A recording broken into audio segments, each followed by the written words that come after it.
পশ্চিম এশিয়ায় যুদ্ধের কালো মেঘ, ড্রোন, মিসাইল আর বিস্ফোরণে কেঁপে উঠছে গোটা বিশ্ব। আর তার প্রভাব ধীরে ধীরে এসে পড়ছে ভারতের ঘরেও।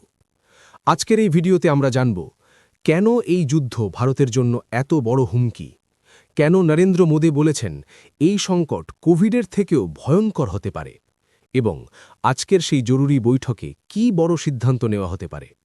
ভিডিওটা শেষ পর্যন্ত দেখো, কারণ আজকের তথ্য তোমার জীবনেও প্রভাব ফেলতে পারে। বর্তমানে পশ্চিম এশিয়ার পরিস্থিতি অত্যন্ত উত্তপ্ত। ইরান, ইসরায়েল এবং ইউনাইটেড স্টেটস, এই তিন শক্তিধর দেশের মধ্যে সংঘাত দিন দিন বাড়ছে। ড্রোন হামলা, মিসাইল আক্রমণ, প্রতিদিন নতুন নতুন উত্তেজনা তৈরি হচ্ছে। সবচেয়ে বড় সমস্যা তৈরি হয়েছে সমুদ্রপথে, বিশেষ করে স্ট্রেইট অফ হরমুজ। এই প্রণালী দিয়ে বিশ্বে প্রায় 20% তেল পরিবহন হয়, আর এখন সেই পথ প্রায় বন্ধ হওয়ার মুখে।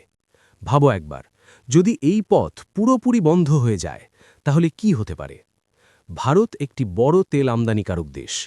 আমাদের দৈনন্দিন জীবন, পেট্রোল, ডিজেল, গ্যাস সবই অনেকটা নির্ভর করে এই অঞ্চলটির উপর।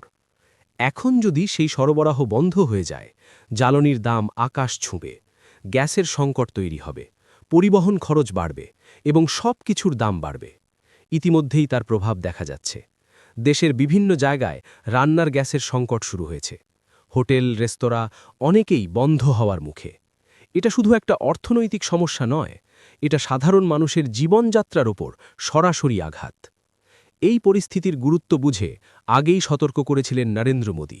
সংসদে তিনি স্পষ্টভাবে বলেন, বর্তমান বিশ্ব পরিস্থিতি কোভিডের থেকেও মারাত্মক হতে পারে। কেন এমন বললেন তিনি? কারণ কোভিড ছিল স্বাস্থ্য সংকট, কিন্তু এই যুদ্ধ তৈরি করতে পারে একসাথে অর্থনৈতিক, জ্বালানি এবং নিরাপত্তা সংকট, মানে একটা মাল্টি লেয়ার ক্রাইসিস। এই সংকট মোকাবিলায় আজ বিকেল 5টায় দিল্লিতে ডাকা হয়েছে একটি জরুরি সর্বদলীয় বৈঠক। এই বৈঠকে উপস্থিত থাকবেন এস জয়শঙ্কর, অমিত শাহ, রাজনাথ সিং এবং দেশের বিভিন্ন রাজনৈতিক দলের শীর্ষ নেতারা। এই বৈঠকের মূল উদ্দেশ্য দেশের নিরাপত্তা, অর্থনীতি, জ্বালানি সরবরাহ এবং ভবিষ্যৎ কৌশল। প্রধানমন্ত্রী চান এই সংকটে সবাই একসাথে কাজ করুক, রাজনীতি ভুলে দেশের জন্য সিদ্ধান্ত নেওয়া হোক। তবে এই পরিস্থিতিতে রাজনৈতিক চাপানুতরও চলছে। প্রধান বিরোধী দল ইন্ডিয়ান ন্যাশনাল কংগ্রেস অভিযোগ করেছে, সরকার এই পরিস্থিতি সামাল দিতে যথেষ্ট দ্রুত পদক্ষেপ নিচ্ছে না। অন্যদিকে সরকার বলছে, সবকিছু নিয়ন্ত্রণে আনার জন্যই এই বড় বৈঠক ডাকা হয়েছে।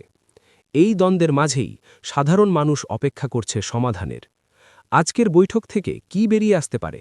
সম্ভাবনা আছে নতুন জ্বালানি নীতি, বিকল্প সরবরাহ ব্যবস্থা, অর্থনৈতিক সুরক্ষা পরিকল্পনা এবং নিরাপত্তা জোরদার। এই সিদ্ধান্তগুলোই ঠিক করবে আগামী দিনে ভারত কতটা প্রস্তুত এই সংকট মোকাবিলায়।